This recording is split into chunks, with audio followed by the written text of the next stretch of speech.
All right, everyone, the red light is on and we are recording. This is Mark back for another episode of the Veteran Semi-Professional. So today's an interview episode where I'm interviewing a veteran about their life and career after the military, all in effort to help you if you're trying to figure out what do I do once I put my hands back in my pockets, grow out my hair, and start wearing these things called civilian clothes. This is a show for you. So I bring people on, we talk about what they've been up to after the military. We talk about tools, tactics, and frameworks so that you and your family can have a successful transition from the military into a happy, fulfilling, successful post-military life.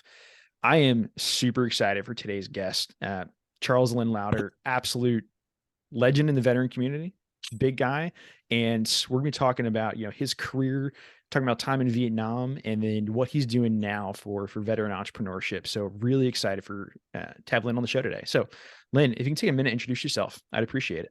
Sure. Mark, good to be on, by the way. So I'm a legitimate old guy, born back in 45. I'm a small town hick by background. Saw a Marine Corps poster and shot in a post office when I was in the fourth grade, fell in love with the uniform, wanted to be a Marine, so on. At any rate, I was a runaway when I was a kid, 3 times. I had a little football talent, managed to somehow limp onto a football field up in northern Illinois, where I met my wife. Vietnam was cranking up. I'm playing football. Football's fine. Academics, I could have cared less. So I was like a submarine headed to crush depth. I needed to do something, but I wanted to go to Vietnam. Wanted to go. All my friends in my small town were either come and go on or there. And so I quit after the last game of my junior year, enlisted in the Corps, went to boot camp. The Marines were grinding through a lot of junior officers in Vietnam in the infantry, and I've always traditionally pulled more folks from the ranks than other services. And so I had a chance to, my drill instructor got on me early, and then some people followed up. I ended up getting a commission, and then I was I was in the Marine Corps for 16 years, actually. Majority, far and away, the majority was in the infantry, and that's where my heart still is. But at any rate, I was a team leader in First Force Recon Company in Vietnam, doing long-range recon work, kind of set my thermometer forever, both in the military and later on in life, by the way. I wasn't interested in talking to people about, hey, you go there and you go there. I just want to grab a rifle and a bunch of good Marines and say, let's go and get after it, just a trigger puller. I'm just a basic grunt. That's all I am. So at any rate, stayed in the Marine Corps a few more years, ended up finishing an undergrad degree, then got a law degree towards the latter part of my Marine Corps career. And so I owed them back 3 years. When I graduated law school, I went to Naval Justice School. Then I went to Quantico, Virginia, where I was a prosecutor and a defense lawyer. Peacetime Marine Corps, not the same as wartime. What we were really jacking people up for, I just really was, I didn't like it at all, actually. I thought we were over the top, and we were. So one day I came into the office and I basically put in my letter of resignation on 16 years and walked away. Didn't even tell my wife. Went back home and said, well, I'm going to be a civilian here in about 30 days. What are you going to do? So I went back to Chicago and had a couple of guys I knew that played football with at Northern. They were in law firms. I did that for 21, 22 years, defending doctors mostly, medical malpractice defense work. Wanted to get into the corporate side, did that as a general counsel for a large franchisor on the West Coast, mailboxes, et cetera. Then I got into running companies for a number of years. And then, and I'll shut up in a minute, Mark, I had a chance to stand up a veterans program at the University of Central Missouri in Warrensburg, Missouri. And so people asked me to come out as between gigs. I was out there for about a year, almost 2 years. And there was no format on what I was supposed to do. I just knew it was support and help these veterans, navigate back through. And I thought it was going to be the academic environment, but it was much, much more than that. What happened? With this total force concept, we had a lot of National Guard and reserves that have been seen an awful lot. We had a lot of National Guard infantry there. Frankly, seen an awful lot of combat. And then we were 7 miles from Whiteman Air Force Base. So I got to go over there and look into the cockpit of a B-2. Got to see some folks flying drones, drone pilot in Missouri. The bird is over in Afghanistan. Pretty amazing stuff. We grew the program there. It all boiled down to really getting appropriate academic credit for college courses that veterans may have taken on active duty or service schools. There are service schools where they're supposed to get academic credit. That was a whole other story. Worked on that. Then we mental wellness. So got to a point where we had two mental health professionals coming over to campus, 1 day a week, open to close. We got a lot of people through that. And that worked out well. And then the last thing was getting them jobs. And that boiled down to me just grabbing fistfuls of resumes, going to Kansas City, which is about an hour away, knocking on doors, getting in front of CEOs and saying, these are really good people here. You should look at these folks here. These are full throttle military people. They've been around. They've done a lot. They're smart. They're capable, and so on. As this is going on, Mark, what I didn't see coming, and what gets us to what we're talking about today, is once the word got out that I had a little bit of a background in business, I started getting a steady stream of veterans coming into my office nearly daily. And the questions always revolved around, how do I get in business for myself? What kind of a business did you get? And how'd you buy it? And where'd you get the money to do that? And where do you get customers? And how do you keep them? And how do you handle the cash money? And all kind of stuff. Came back, jumped into still a licensed attorney here in Illinois, jumped into the origin of the GI Bill. Found out that do you know that the GI Bill was almost killed in committee, Mark? No, Almost I didn't killed. know that. Almost killed. The original one? Yep. Yeah. Got out of committee by one vote. Stiff resistance. Some people thought it was too generous a benefit. It might create a public backlash against veterans. Good Lord. So when it did get out, and it did get out, those folks had a choice that you and I did not have, and the post 9/11 folks don't have. They had a third option beyond college and trades. If you wanted to buy business property, as it was termed, the Fed could be a 50% loan guarantor for you. So in the 9 years following World War II, 49.7% of our veterans ended up being small business owners. And I can tell you, in this little podunk town where I lived, around the town square there, we had all sorts of veterans, World War II folks that had stood up their own business. Whereas now, as you know, post 9/11 is about less than 5% because veterans can't get loans. Ironic in that we will give a college-bound teenager tens of thousands of dollars, no credit score collateral. But you guys, sorry, got to shove you over here in the SBA program. You're going to need a 690 minimum credit score and $1 worth of collateral already for every 40 you want to borrow. Like that's going to happen. So, they can bleed out for us, but, we just quite haven't gotten figured out how the financing is going to go. So I jumped in there. I formed a nonprofit, and it's called Veteran Business Project, to address the lack of access to capital deal. And I've knocked on doors all over Capitol Hill, talked to big banks, small banks, little banks, talked about the value of a veteran. They've got grit, they're smart, they're dedicated, they put their lives in line for this country, on and on and on. Never moved the needle one time.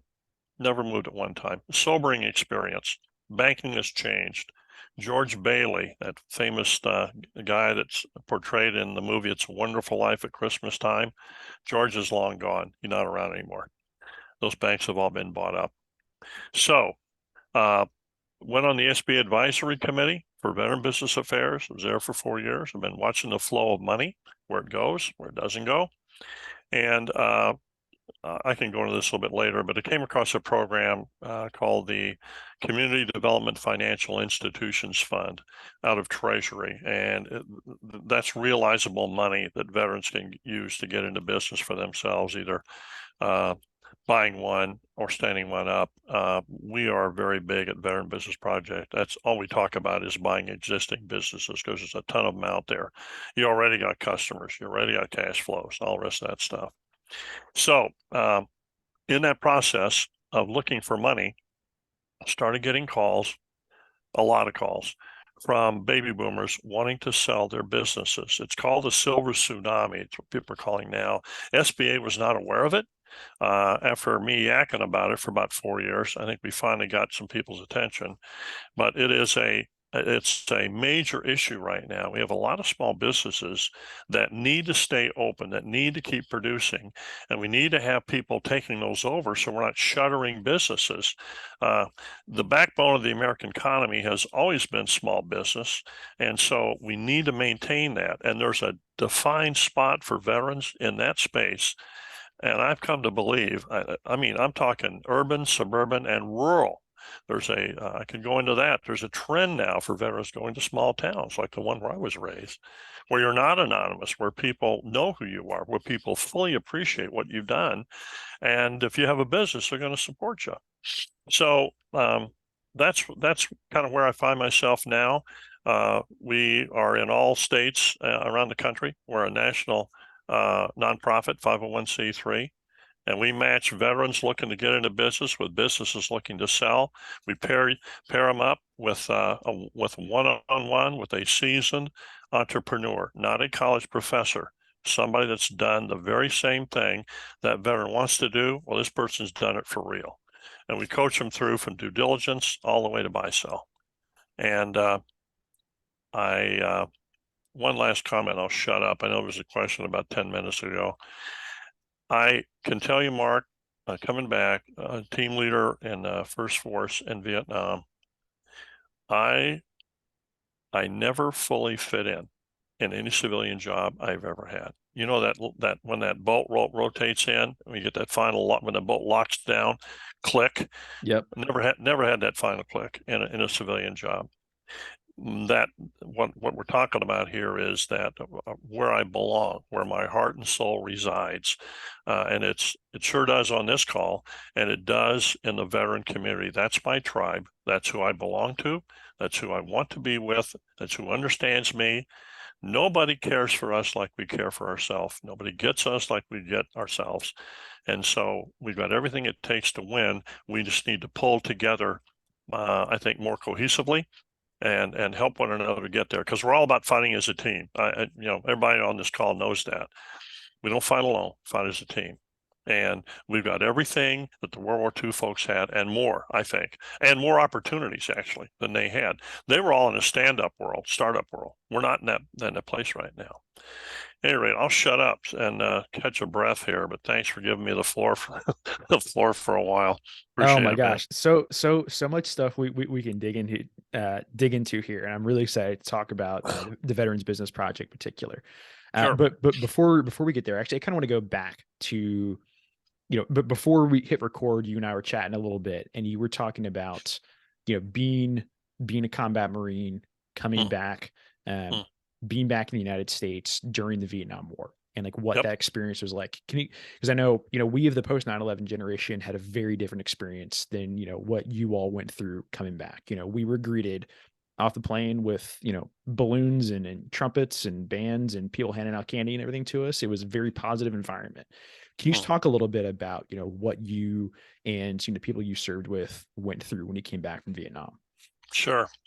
I remember standing on Hill 34 in Vietnam, our rear base. We were running patrols on the other border. So we had a rear base we would come back to that was secure. So I'm standing there. I got my sea bag all packed. I'm ready to go back to the world, as we call it. Bill Peters, another team leader, a brother team leader, was standing there with me, kind of pushing the dirt around with the toes of our boots, looking down, talking, And I said to him, Bill, what am I going to do now? And I remember him just looking down. He said, Lynn, I don't know, man. We're just going to have to figure it out. So jumped on the plane. By the way, I got married before I went to Vietnam as a screaming Lance Corporal there in the Corps. My wife, who I met at Northern Illinois, she actually was a cheerleader. Northern had a lot to do with finding her. It didn't have a lot to do with football in retrospect, but she's still married to me 55 years later. I'm telling you, that's testimony to her, because that lady has been through a lot, put up with a lot. I'm just really lucky, blessed to have her. So I'm going to go home now, land in San Francisco. I'm about 6'5", and you can see this face here. So I'm ugly enough and tall enough that nobody ever came up and, like spat at me. But I can tell you that if looks could kill a person, I'd be dead several times over. I can remember that. Walking through an airport with your military uniform on in that era, late 60s, early 70s, people would scowl at you, would turn their backs. It was just unbelievable. So flew back to Travis Air Force Base, got in a cab, headed over to San Francisco Municipal Airport. 5 Marines in this cab. I'm sitting shotgun. A gunnery sergeant is between me and the driver, and we got 3 Marines in the back, all grunts. We're driving down the road here, and there's a truck in front of us, open bed, pickup truck. Kids in the back smoking a cigarette, leaning up against the cab. Stop and go. We pull up to the back. I see this kid squinting, and all of a sudden, you can see it. It clicks in him. He sees us in uniform, crawls to the back of the bed, and he's giving us a double finger, saying all sorts of stuff. So I turned to the gunny and said, "Hey, gunny, welcome home, brother." We but anyway, got back and sorry, I'm going to jump in just for a second. For those of you who are just listening, I want you to know that Lynn actually put up both the middle fingers at you on video right now. Oh yeah, which is a testament to a former grunt for sure. I love it. Yeah, all the expletives do. This, F this, blah, blah, blah. Nobody's saying a word, by the way. Nobody said a word. It went on for about 2 minutes. Then I turned to the guy and said, "Hey, gunny, welcome home, man." Yeah. So, came back. Through O'Hare Airport and so forth. But ultimately, I had orders to Lejeune. Even in that era at Camp Lejeune, we took our uniforms off before we went into work, and then we put our uniforms on at work. And then we took our uniforms off before we came home. That was going on a lot of different places. Again, but generally speaking, the mantra was, that we were certainly not the cream of the crop of American youth. Those were the ones that got college deferments and were in college. If you can imagine that statement, what that says to folks that can't afford to go to college and things like that. Got some orders up to Quantico, Virginia. I played football for the Marine Corps that fall of 70. Thinking about what I'm going to do. I still have only 2 years of college, not a college grad. But you know what I did? I decided to stay in the Marine Corps for a few more years, and I got orders to the Philippines for 2 years. And great place to decompress over there. That's when you could still get in a bar fight in the Marine Corps and get away with it. I could go on about that.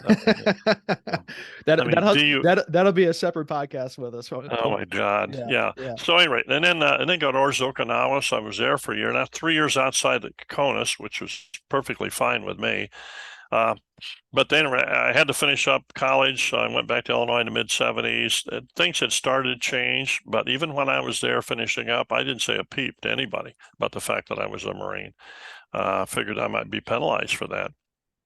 And then ran into a buddy who had gotten I trained with in the Marine Corps, infantry officer, a good fella with the 5th Marines, and he'd gotten accepted in law school.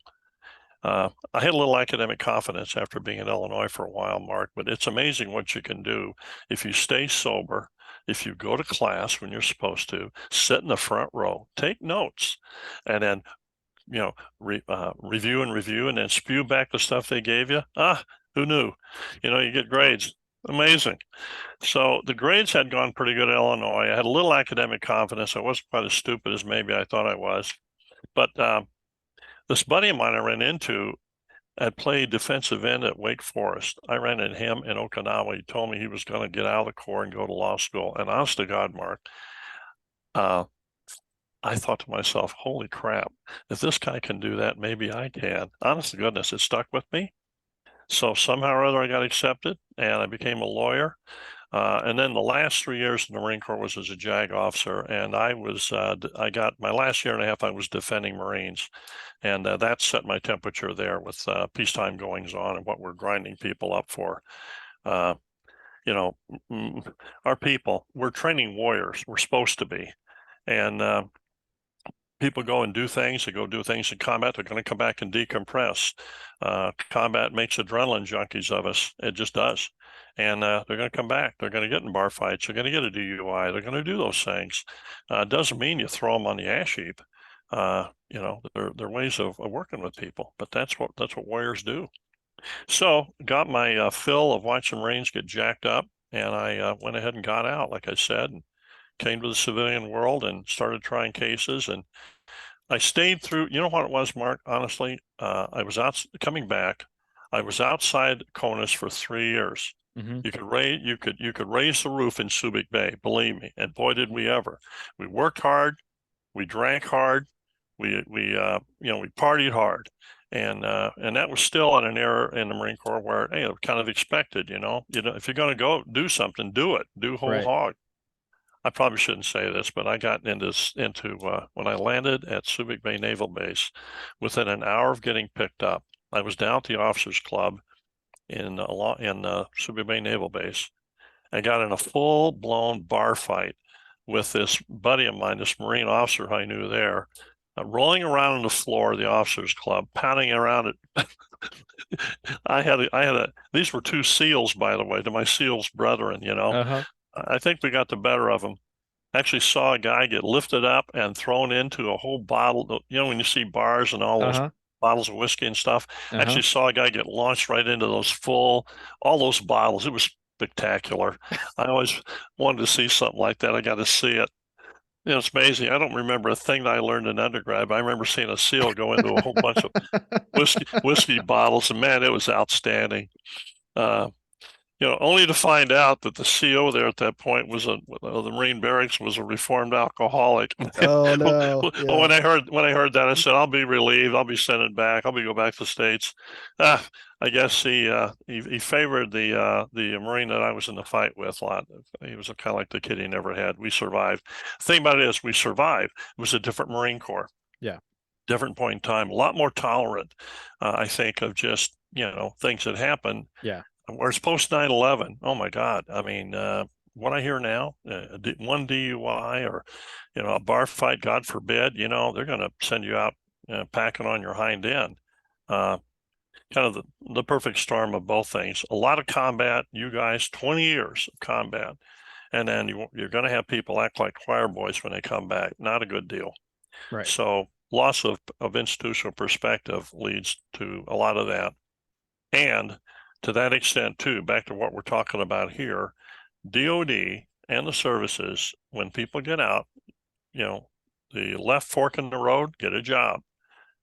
Right fork over here, well, maybe start a business. They don't talk about getting in an existing business, start a business. Not smart, not smart. I'm all for people doing what they want to do, but why would you do that if there's an existing business out there that's got cash flow, that's got customers, and you can learn the business, get in the driver's seat, and put the pedal to the metal and grow it. Uh, you know, at age 77, Mark, you just see it differently. I look back and I see a lot of stupid moves and a lot of things that you're trying to respond and react from Vietnam. You're trying to, number one, figure who are you now? I wouldn't have said that. But combat folks, when they come back, we're still processing what we did and what we saw. We're not broken. We're not damaged goods. We're full throttle warriors.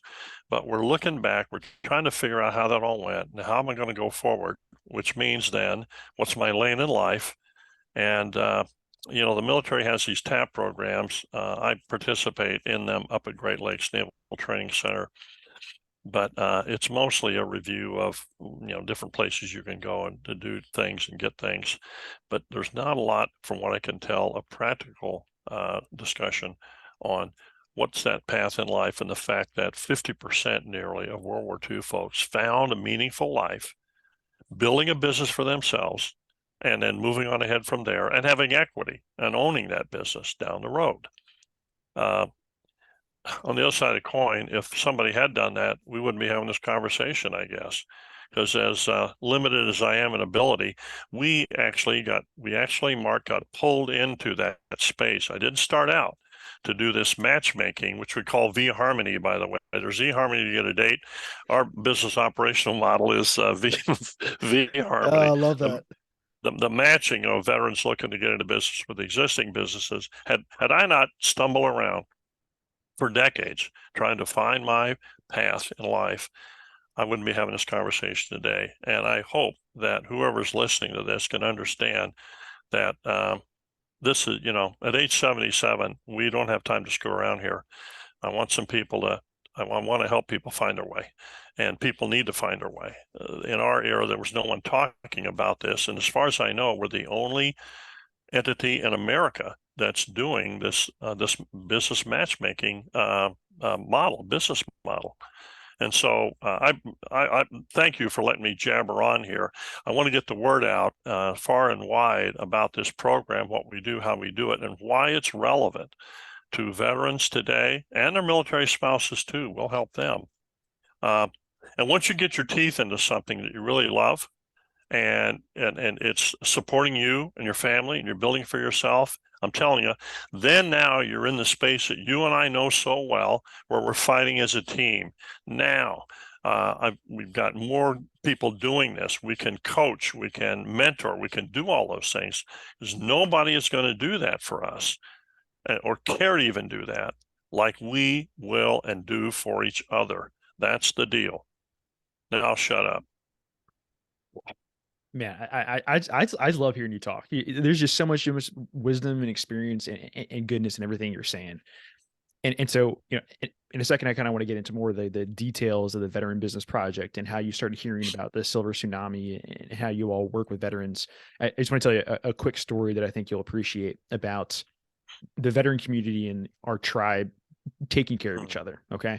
And, your generation's experience coming back from war was very different than my generation's experience, but we still have that bond of service and combat experience that ties us together. Okay. And I remember being in an airport, I don't know, 2010 or so. I think I was still actually a cadet in RTC. So I wasn't even, on active duty yet, but I was in the airport. I was in uniform with a couple other buddies. We were in uniform, and the waitress comes up to us and says, "Hey, someone just paid for your bill." I'm like, "Oh, that was really nice. Thank you." Then this guy comes over, a little bit older gentleman, and he says, 35 years ago today or whatever it was, I can't remember exactly, I got on a bird and flew out to Vietnam for my first tour. And, I think he thought that we were getting ready to deploy overseas nonetheless, but, and he was just like, this is a special day for me. And I see you all here, and I just want to pay back the favor a little bit. Okay. And I say that to say that, a common theme on this show is that the veteran network and the bonds of service they're real and they're powerful and they're deep, and they don't go away after just a couple of years. Someone who went to Vietnam 30, 40 years ago, I'm losing track of time right now, still felt a need to reach out to us, as we were a couple of years away from going to war. Okay. Those bonds are still there.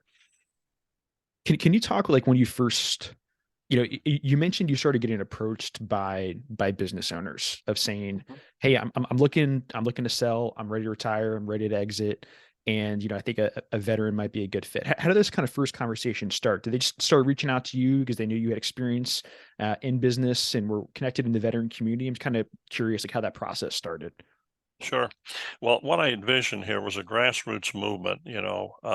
Me and my co-founder in this is a guy named Dale Eisenberg, who is a business partner with me now in this restaurant I stood up here in Naperville. I'll tell you about that in a bit. I'm slinging hash, buddy.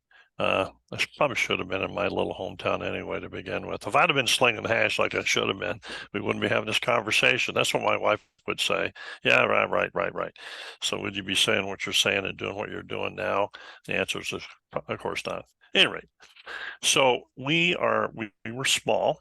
We were, but the word was getting out. Podcasts and word of mouth that, hey, this outfit here is trying to help veterans get access to capital so they could get in business. So at that point in time, Mark, really wasn't differentiating between startups or existing businesses looking to sell. That revelation wasn't there yet. It was yet to come.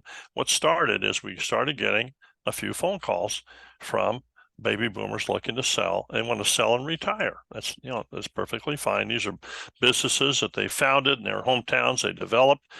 And also another critical component, which is very commonplace, their kids don't want anything to do with it. It's it supported them.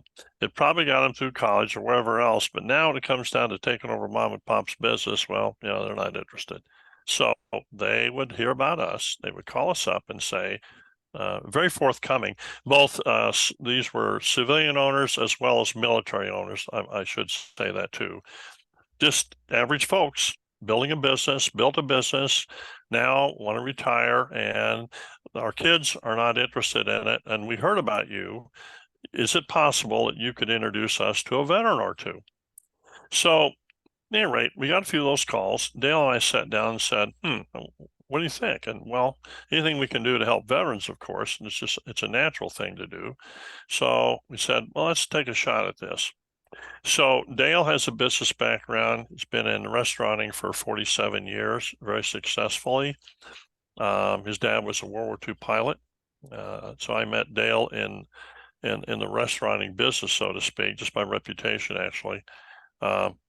He is like a Marine Corps gunnery sergeant that knows it all from the ground floor up, no BS at all. Knows what to do. And a lot of those skills in any small business, or many of the skills, are transferable from one business to another. The nitty gritty of doing it, operation is different, but the process of buying and selling is much the same. So, so we said, all right, well, let's do a few of these. We would vet out the business, Mark. I still have my law background. We would vet the business out as best we could. If it looked like it was real and viable, but then we would go out through our network, and we would try and target one or two veterans that we thought might be interested in it. We would make the introductions, but we would say to the veteran, listen, go in there.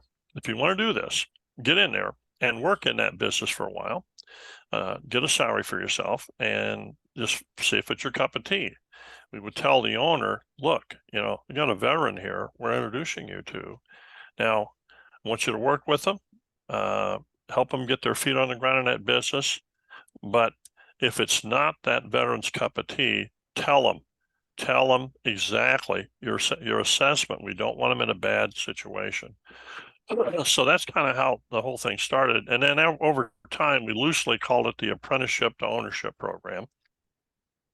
I always think back on good old Abe Lincoln, right? Not one of our famous, probably one of our very best presidents. No grade school, no high school, no college, no law school, just a lot of common sense and a good Midwestern guy with his feet firmly on the planet. We should remember that. A little aside, the coming out off active duty, Mark, right? You're at a fork in the road. Over here's a job. Over here could be being an entrepreneur. We have 5 million trade jobs unfilled, good paying jobs with, they have medical plans and they have retirement plans, operating engineers, Teamsters, the whole 9 yards. So I do encounter a lot of veterans that they're not interested in getting doing a business right now or whatever. And we try and encourage them to take a hard look at the trades. By the way, these are dignified jobs, good jobs. Absolutely. And we're veterans. We're used to having calluses on our hands. We're used to working. It's a good fit. So anyway, that's that part. Now over time, the calls and the volume of calls that we got was a lot. So we basically pivoted our nonprofit. We still get involved in the financing piece, but we know where to send people and we know how to make some things happen on that piece. But we wanted to address this rising tide of inquiries that we were getting with owners looking to sell. So we basically that's when we coined the word V-Harmony, and we then went down that road, and that's what we do all the time now. We've got, I don't know, anywhere from 250 to 350 people in our pipeline at any given time, and we've counseled hundreds over the years, and we put quite a few people into business for themselves too, and in that coaching prospect. Now, I should say this too, and I'll shut up. Being in business for yourself is not for the faint of hearted, as we know.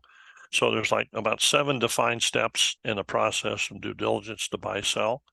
And we have, when people come to our website, they register, and we slot them in our lead management system, and we have them pegged where they are in that progression. But the veteran has to do the heavy lifting. The veteran has to do the due diligence. The veteran has to scout out the kind of business that he or she thinks they would want. They have to do the negotiating and all that. There are places in there where they can get legal counsel if they want. Although I'm still a lawyer, I don't take people on as a client. That's not what we do.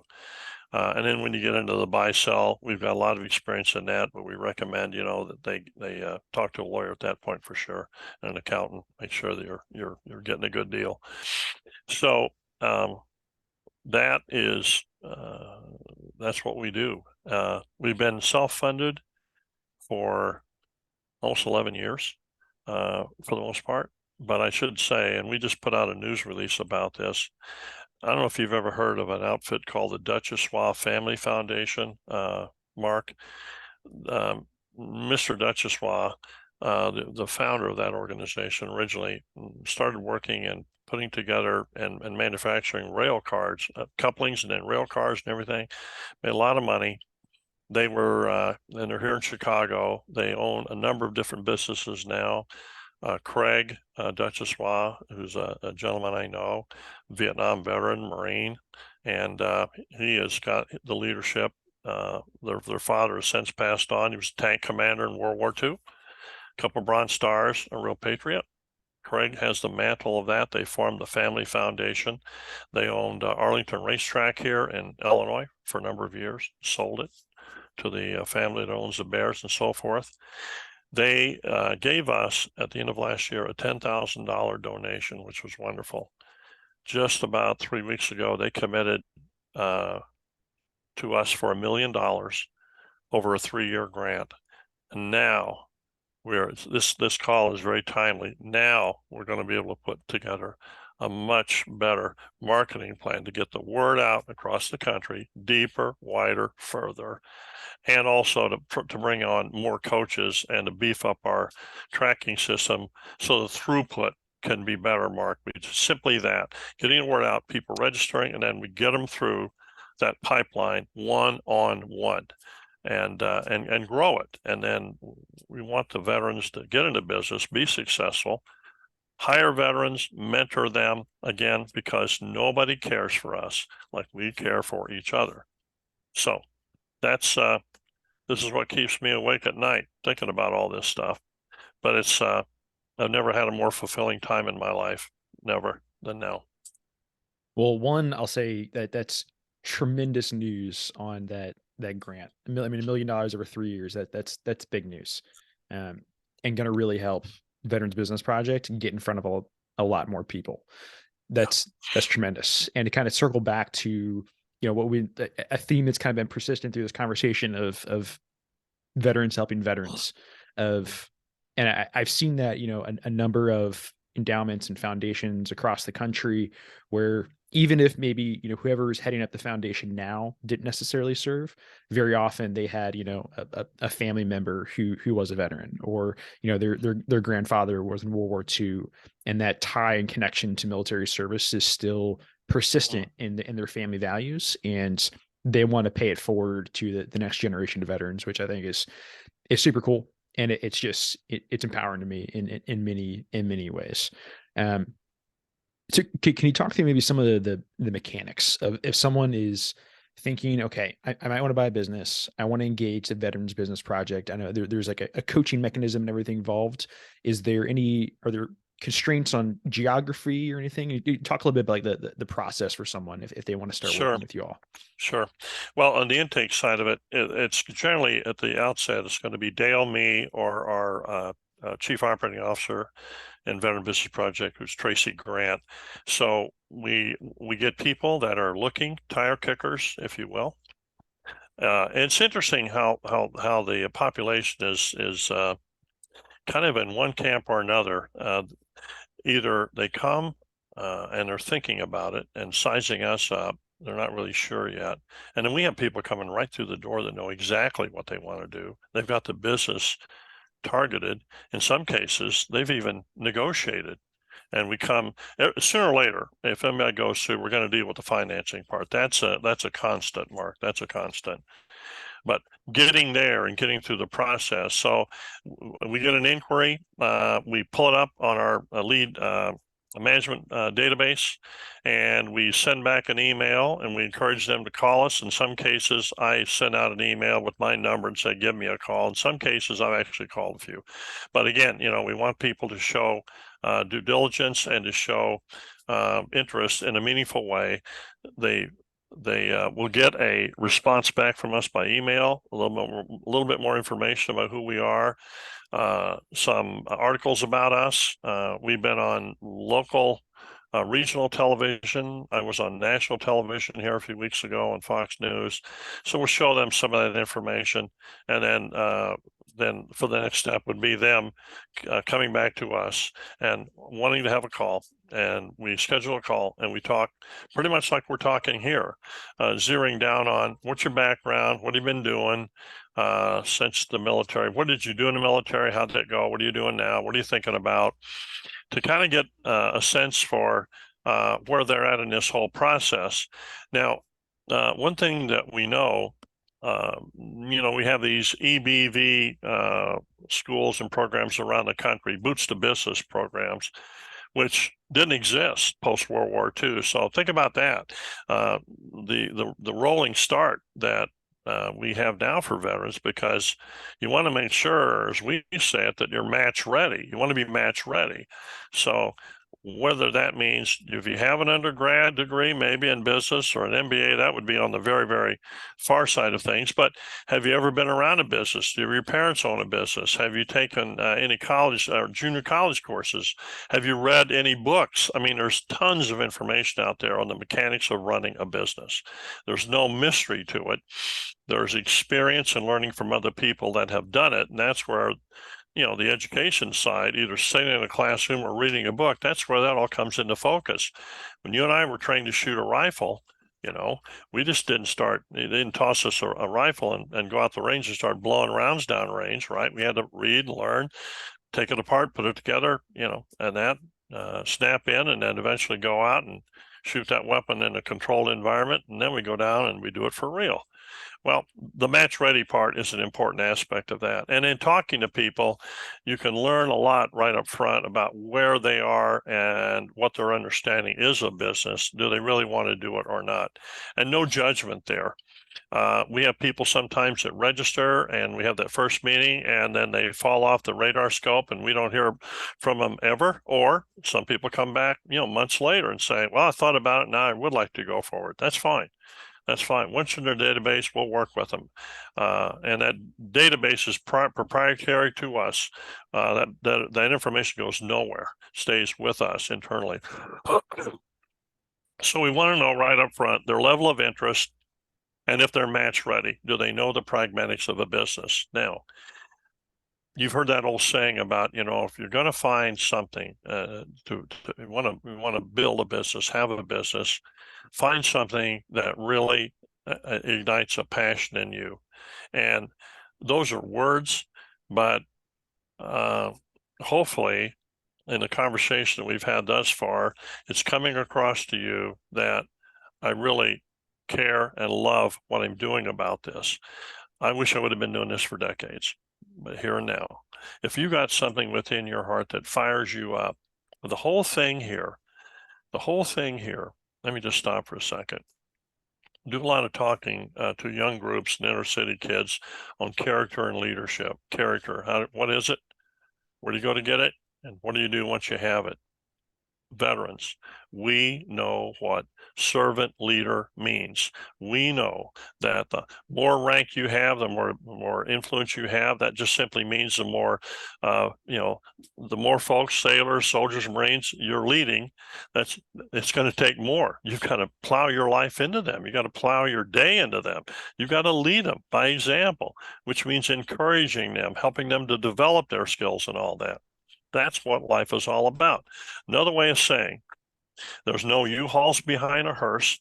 At the end of our days, we're talking business here, but this much I know. At age 77, Mark, I don't want to ever be accused of leaving anything left unsaid.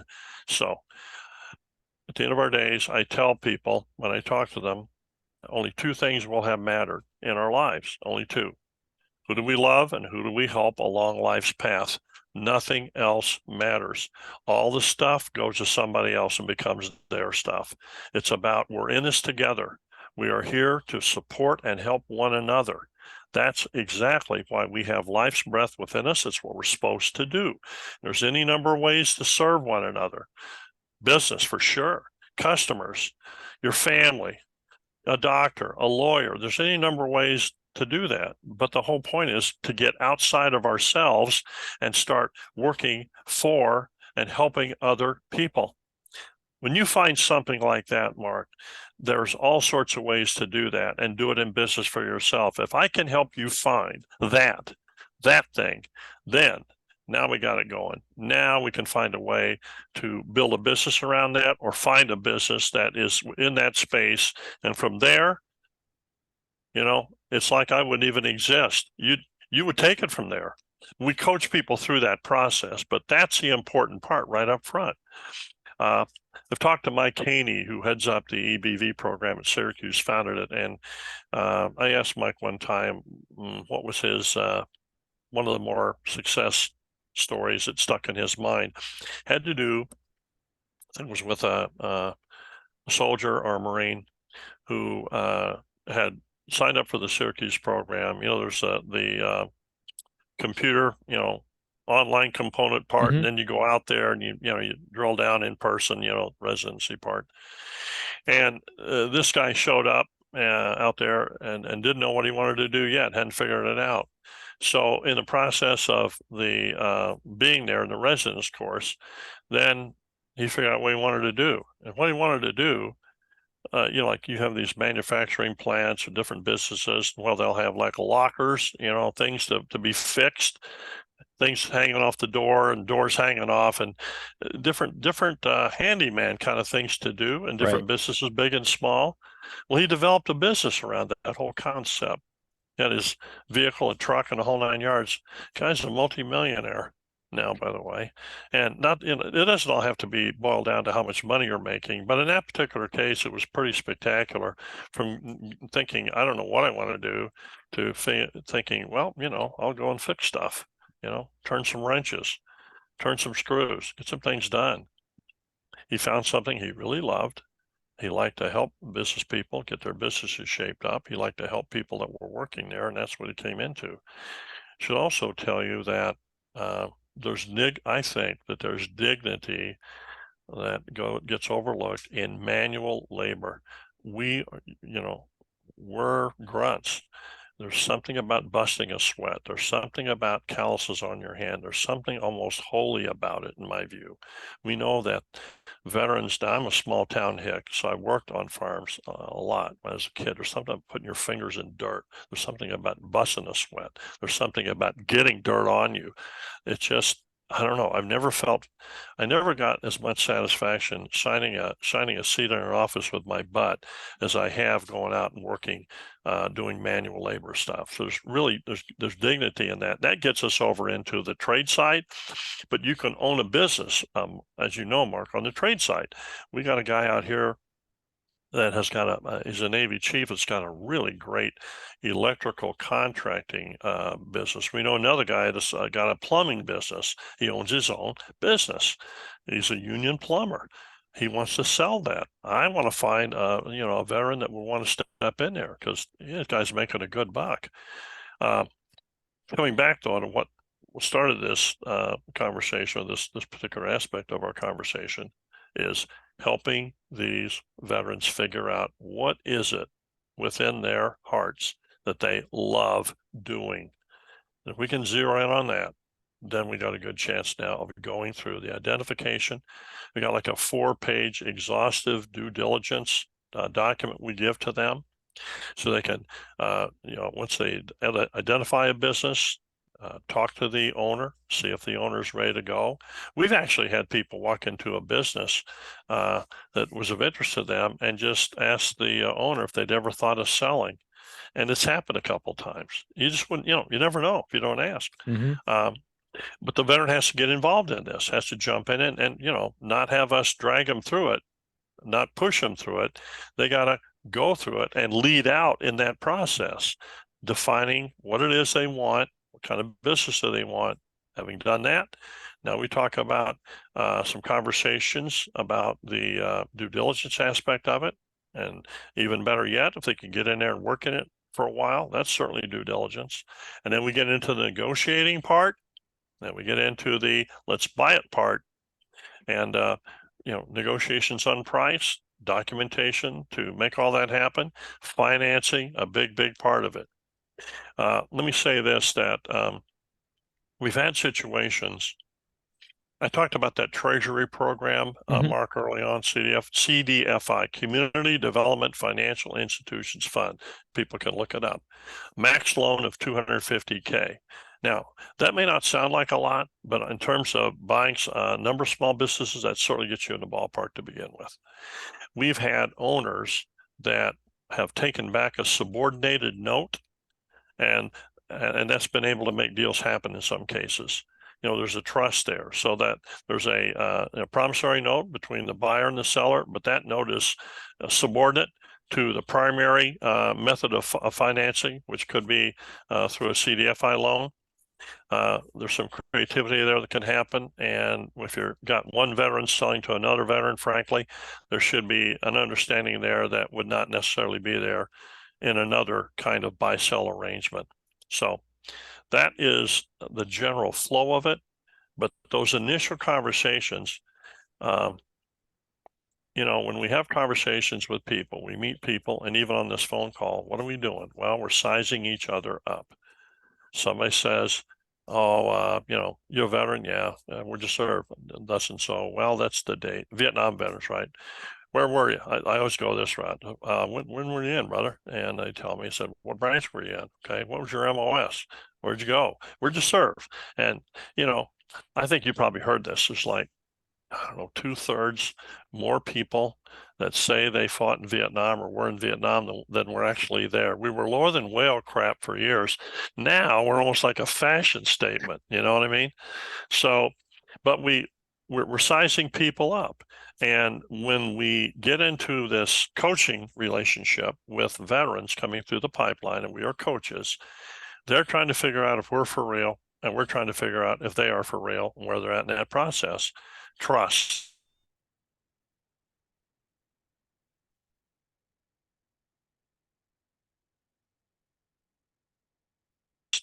So the you've done, you know who I am and what I've done. Now, when you and I talk, there's a whole bunch of things that don't have to be said that feed into that trust relationship. Once we get people's attention and they know we're in it for them, now, as they say, maybe we're listening with our better ear. Now we can start engaging at a deeper level to move this on through the process. So up front, we need to have trust. We need to have a trust relationship with them, and we work on that. Sorry. My phone's laying around here somewhere. At any rate, so there was a question about 15 minutes ago. I think I need to shut up again.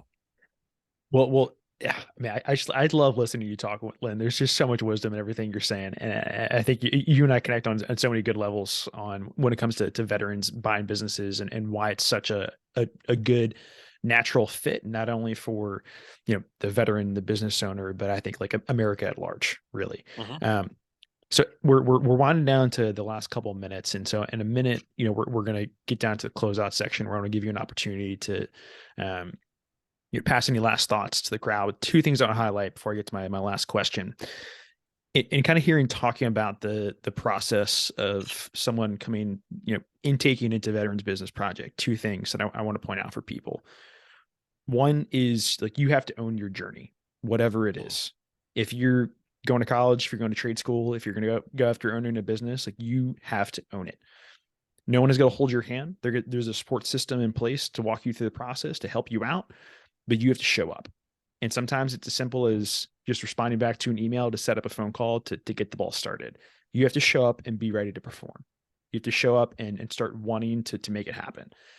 And then the next thing here is, you talked a lot about the value that someone as a small business owner can provide to their employees, to their customers, to their community and everything. And I think a lot of times, we as veterans struggle with, while we were in uniform, that sense of service was very clearly defined. You get the American flag on your shoulder, you knew what your mission was, you felt that sense of I'm doing something bigger and better beyond myself.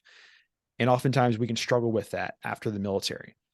And I'm here to tell you all, like, you can find good ways to service, you find good ways to serve your community after the military. Service does not stop after the uniform. You can find a way to give back, whether it be to your local community, the veteran community, whoever it is.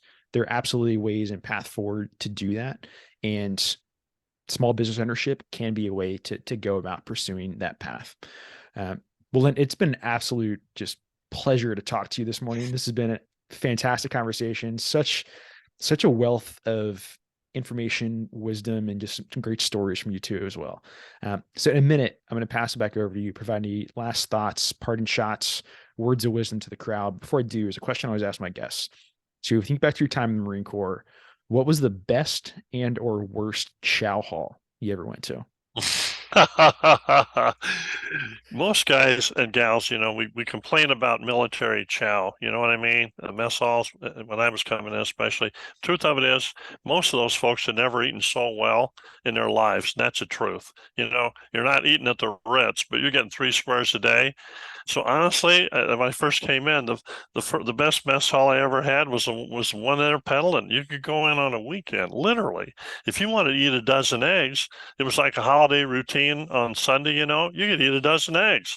I never seen anything like it. I was, happier than a pig in crap with that whole deal. So there was that mess hall.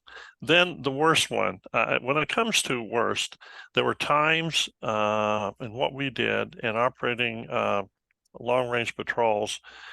We were heavy in ammo and heavy in water and light in chow. Right. Because our patrols were to be 4 days, 5 max, but monsoons would set in, and sometimes we were socked in, cloud cover, and there's no choppers flying. And so we were down. So there were some days when we were stretched, we weren't eating anything, actually.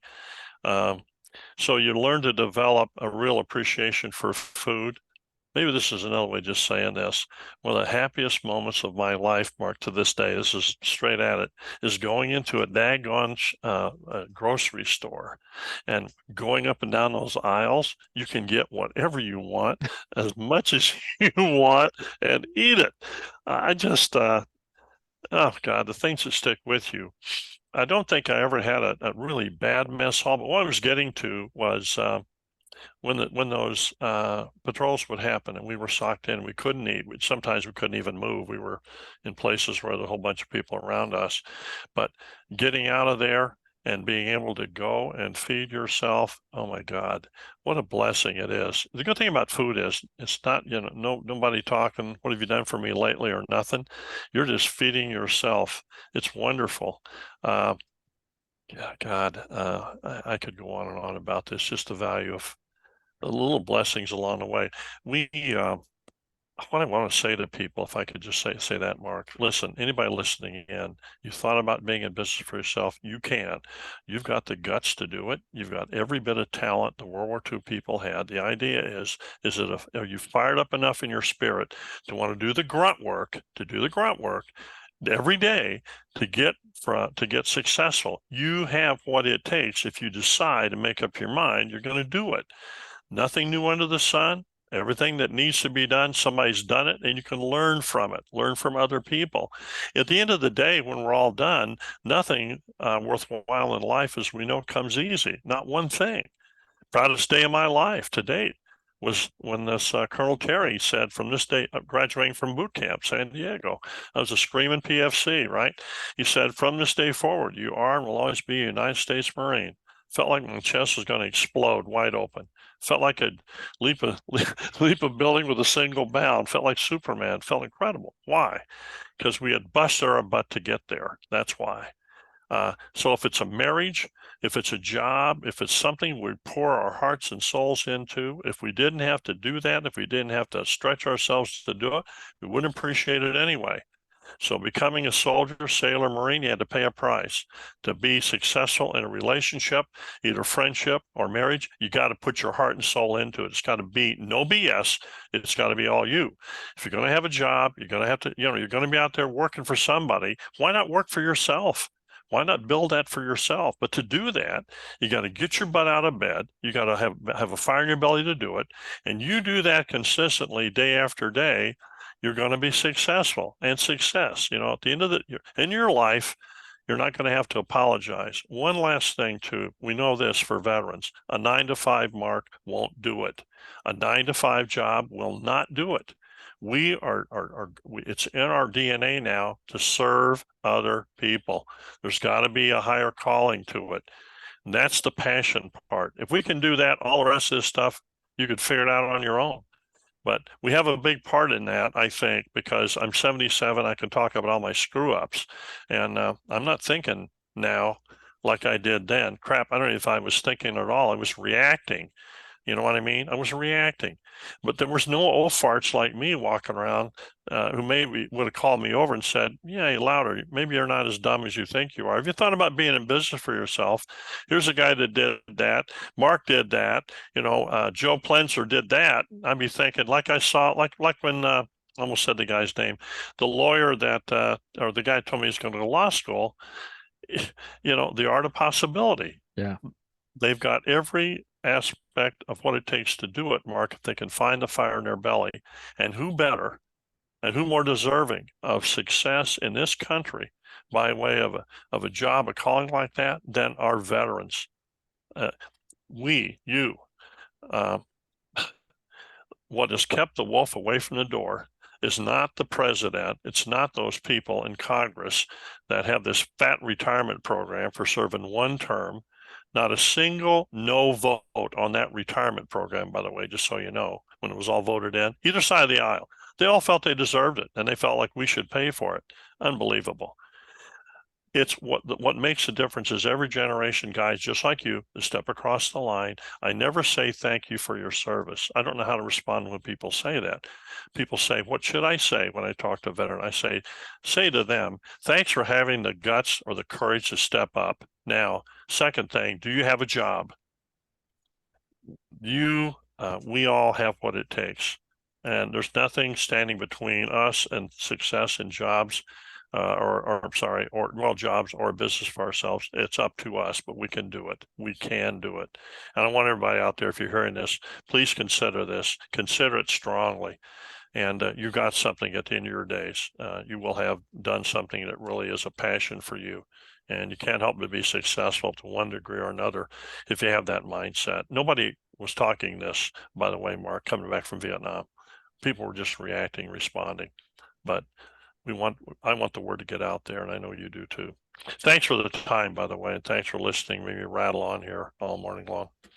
Well, Lynn, I think this is a good natural place for us to call it a show. This has just been a fantastic conversation. Loved every second of talking with you. Really appreciate you coming on, and I'm looking forward to seeing the Veterans Business Project get more news, get more media, and find out more veterans are heading your way to try and buy some small businesses across the United States. Tons of great stuff in here for the audience. So really appreciate you and what you're doing with your team. If everyone's still listening, please like, subscribe, leave a review, and I'll see you all next week. Take care.